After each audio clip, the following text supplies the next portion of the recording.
আপনি যেই কোনো রোগে আক্রান্ত হন না কেন, আপনি যদি সূরা ফাতিহা পড়ে ফু দেন, সুস্থ করবে কে? বিশ্বাস হয় না সন্দেহ লাগে? যাদের বিশ্বাস হয় তাদের ফুতে কাজ হয়ে যাবে, আর যাদের সন্দেহ লাগে এরা 1000 বার ফু দিলেও কোনো কাজ হবে না। 3 কুল, সূরাতুল ইখলাস, সূরাতুল ফালাক, আর একটা সূরাতুন নাস, এগুলো পড়ে ফু দিবেন, অসুস্থ ব্যক্তি সুস্থ হয়ে যাবে। তাহলে অসুস্থ হলে কোন সূরা পড়ে ফু দিবেন? কথা বলেন।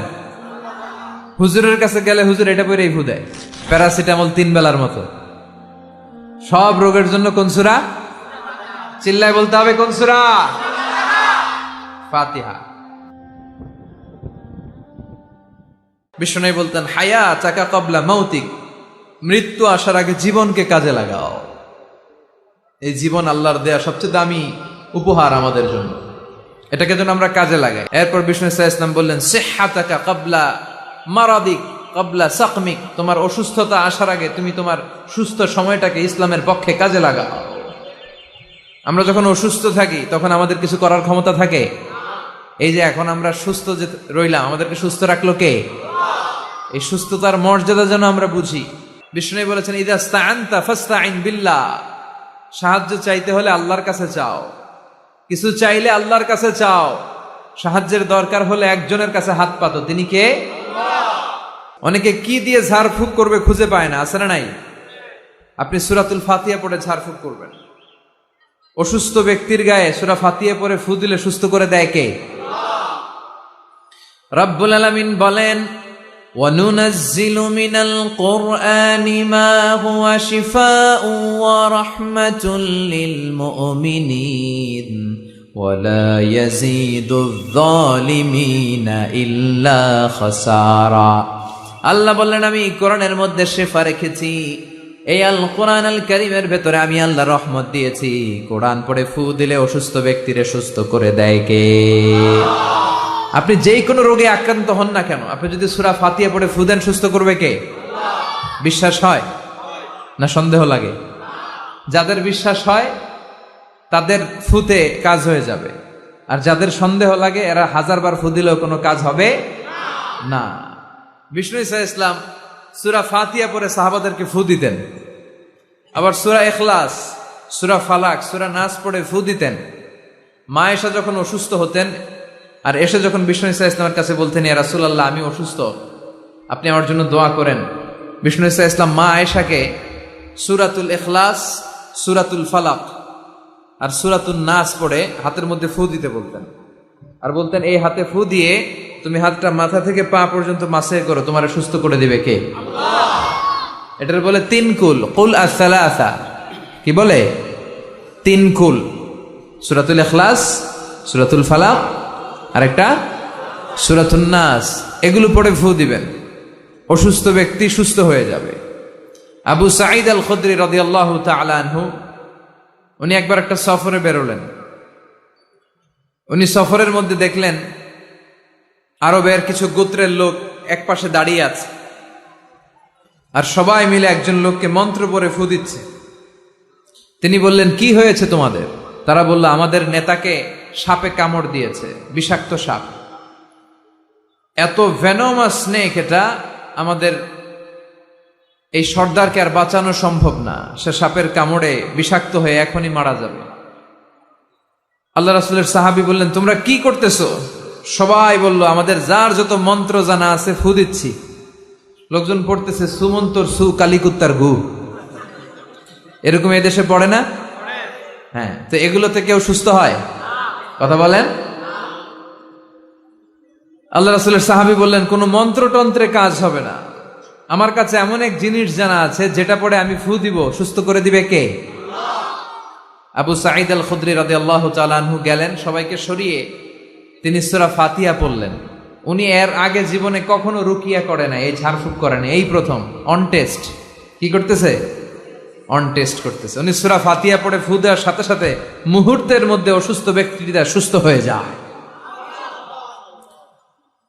এবার সাহাবীদেরকে অনেকগুলো ছাগল দেয়া হলো। শুরুতে চুক্তি ছিল যে আমাদেরকে অনেকগুলো ছাগল দিতে হবে, কোনো বর্ণনায় এসেছে 30টি, কোনো বর্ণনায় তার চেয়েও বেশি। এবার সাহাবারা ছাগল নিয়ে ফিরে আসতেছেন, পথিমধ্যে প্রচন্ড ক্ষুধা লেগেছে, কয়েকটা ছাগল জবাই করে সবাই খেলেন। এরপর মদিনায় ফিরে আসলেন। সবাই বললে যে কোরআন দিয়ে ফু দিয়ে যে ছাগল আনলাম, আবার ছাগলের গোশতও খাইলাম, এটা জায়েজ হয়েছে কিনা বিশ্বনবীর মাসালা জিজ্ঞেস করার দরকার আছে না নাই? সবাই মদিনাতে যে বিশ্বনবীর মাসালা জিজ্ঞেস করতে লাগলো, ইয়া রাসূলুল্লাহ, আমরা কোরআন দিয়ে রুকিয়া করেছি, ঝাড়ফুঁক করেছি, তার বিনিময়ে 30টা ছাগলও নিয়েছি, ছাগলের গোশতও খাইছি, এখন কি করব বলেন?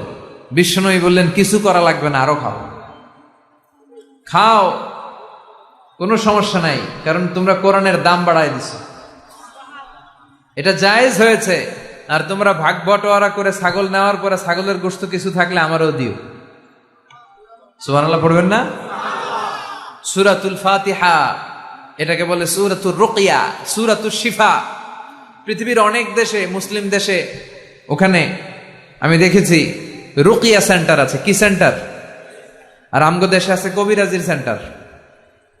কথা কন, আমগো দেশে কি সেন্টার? কবিরাজির সেন্টার। আপনাদের চকরিয়া আছে? কি দিয়ে করে এগুলা?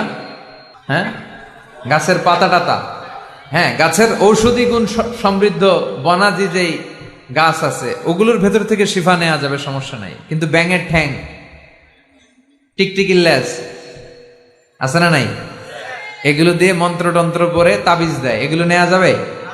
তাবিজ ঝুলানো শিরক, তাবিজ ঝুলানো শিরক। কোরআনের আয়াত দিয়ে তাবিজ দিলে কি হবে? ইখতিলাফ আছে। কেউ বলেছে কোরআনের আয়াত দিয়ে হলে জায়েজ, কিন্তু শক্ত যে মতামতটা, অথেন্টিক যেই অপিনিয়ন, সেটা হচ্ছে না, আপনি তাবিজ ঝুলাবেন না, কারণ বিশ্বনবী ঝুলায় নাই, আপনি রুকিয়া করবেন। তো পৃথিবীর অনেক দেশে তাদের ওখানে আছে রুকিয়া সেন্টার, আমগো দেশে আছে কবিরাজ সেন্টার। এগুলো না করে আপনারা রুকিয়া সেন্টার করবেন। বিশ্বনবীর শিখানো যতগুলো পদ্ধতি আছে সবগুলোর ভেতরে বরকত আছে না নাই? বিশ্বনবী বলতেন তোমরা কালিজিরা খাও, হাব্বাতুস সাউদা শিফাউন মিন কুল্লি দা ইল্লা সাম। বিশ্বনবী বলতেন মৃত্যু ছাড়া এই কালিজিরা সব রোগের ঔষধ। এই কালিজিরা শুধু একটা রোগকে ভালো করতে পারে না, এই রোগটার নাম মৃত্যু। এটার কোনো চিকিৎসা আছে না। এরপর বিশ্বনবী মধু খাইতে বলতেন। মধু কোরআনে বলা হয়েছে ফিহি শিফাউন লিন্নাস, মধুর ভেতরে মুমিনদের জন্য আছে রেমেডি, শিফা। আপনি মধু খাবেন, আপনারা সুস্থ করে দিবে কে? তো এজন্য বিশ্বনবীর শেখানো সবগুলো জিনিসের ভেতরে বারাকা। বিশ্বনবী সিঙ্গা লাগাতেন। কি লাগাতেন? আরবিতে এটাকে বলে হেজামা। পৃথিবীর অনেক দেশে হেজামা সেন্টার আছে। কি সেন্টার? হিজামা সেন্টার। এই কাপিং বলে এটাকে, প্লাস্টিকের কাপিং লাগায়, দেহের ভেতরে যে দূষিত রক্তগুলো আছে, যেখানে পেইন হয়, ব্যথা হয়, টেনে এই দূষিত রক্তটা বের করে দিবে আর আপনারা সুস্থ করে দিবে কে? বিশ্বনবী এই কাপিং করতেন। আমাদের বাংলাদেশেও অনেক ওই যে সাপের খেলা দেখায় যে মহিলারা, এরাও এগুলা করে উল্টা পাল্টা। এরা গান বানায়, কয় পক্ষ আয় যোক্ষ আয়, সিঙ্গা লাগায়, সাপের খেলা দেখায়, আছে না নাই? এই সাপের খেলা দেখাবে, পক্ষ আয় যোক্ষ আয় বলবে, আসলে কিছুই বের করতে পারে না। বিশ্বনবীর শিখানো যতগুলো পদ্ধতি আছে আমরা সেগুলো মানবো, ওগুলোর ভেতরে বরকত দিয়েছে কে?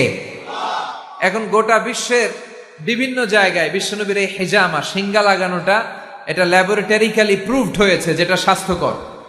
এবং আমি দেখলাম গত বিশ্বকাপে একজন ফুটবলার তারকা, সে তার দেহের অনেক জায়গায় সিঙ্গা লাগিয়েছে। আলহামদুলিল্লাহ পড়েন। তার মানে ইউরোপ, আমেরিকায়, গোটা বিশ্বে বিশ্বনবীর এই সুন্নাহগুলো ছড়াই দিচ্ছে কে? ওয়ালা বাইতা ওয়াবার ওয়ালা মাদার ইল্লা আদখালাহুল্লাহু হাযাদ দ্বীন। আল্লাহর ওয়াদা, আল্লাহ বলেছেন নবী, এই পৃথিবীতে এমন কোনো জঙ্গল থাকবে না, মরুভূমি থাকবে না, এমন কোনো ঘর থাকবে না, বাড়ি থাকবে না, এমন কোনো পাহাড় থাকবে না, এমন কোনো জায়গা থাকবে না যে জায়গায় আমি কালেমার কথা আর ইসলামের কথাকে পৌঁছায় দেব না। প্রতিটা জায়গায় ইসলামের কথাকে পৌঁছায় দিবে কে? কালেমার বাণীকে পৌঁছে দিবে কে? তাহলে অসুস্থ হলে কোন সূরা পড়ে ফু দিবেন? কথা বলেন। হুজুরের কাছে গেলে হুজুর এটা পড়েই ফু দেয়। আমাদের কাছে আসলে আমরা কি বানায় বানায় কিছু পড়তে পারবো না? আমরাও সূরা ফাতিহা পড়েই ফু দেই। তা আপনিও সূরা ফাতিহা পড়ে ফু দিবেন। আর আব্বা আম্মার কাছে দোয়া চাইবেন বেশি। কার কাছে? মায়ের দোয়া আল্লাহ কোনোদিন ফিরায় দেয়? কথা বলেন। ওগো মা তুমি এই ধরনের শ্রেষ্ঠ নেয়ামত তোমারই পদতলে রয়েছে জান্নাত। ওগো মা তুমি এই ধরনের শ্রেষ্ঠ নেয়ামত তোমারই পদতলে রয়েছে জান্নাত। আলহামদুলিল্লাহ পড়েন। সালাসু দাওয়াতিন মুস্তাজাবা, 3 ব্যক্তির দোয়া আল্লাহ ফিরায় না। এক হচ্ছে মুসাফিরের দোয়া, 2 হচ্ছে মজলুমের দোয়া, 3 হচ্ছে মায়ের দোয়া, বাবার দোয়া, ছেলে মেয়েদের জন্য হাত তুলে দোয়া করতে দেরি, ওই দোয়া কবুল হতে দেরি হয়। এজন্য মায়ের কাছে দোয়া চাইবেন তো, বাবার কাছে। গোটা পৃথিবীর সবগুলো পীর সাহেব মিলে যদি ফু দেয় আর আপনার মা যদি শুধু বিসমিল্লাহ বলে ফু দেয়, মায়ের দোয়া কবুল করে নিবে কে? কত বড় দামি সম্পদ আমাদের ঘরে আমরা জানি না। বিষ্ণু বলেছেন কিয়ামতের একটা আলামত হচ্ছে কিয়ামতের আগ দিয়ে বিয়ের পর ছেলেগুলো মাকে ভুলে যাবে আর বউয়ের ওন্নার পিছনে খালি ছুটবে, দৌড়াবে। বউ পাগলা, মারে ভুলা যায়, আছে না নাই? বাম্মার কাছ থেকে দোয়া নিতে রাজি আছেন তো? আর অসুস্থ হলে কি পড়ে ফু দিবেন? সবাই বলেন, মনে থাকবে? পেটে ব্যথা, মাথায় ব্যথা, ডায়াবেটিক্স, গ্যাস্ট্রিক, আলসার, সবাই বলেন কোন সূরা? হ্যাঁ, প্যারাসিটামল 3 বেলার মতো। সব রোগের জন্য কোন সূরা? চিল্লায় বলতে হবে কোন সূরা? ফাতিহা।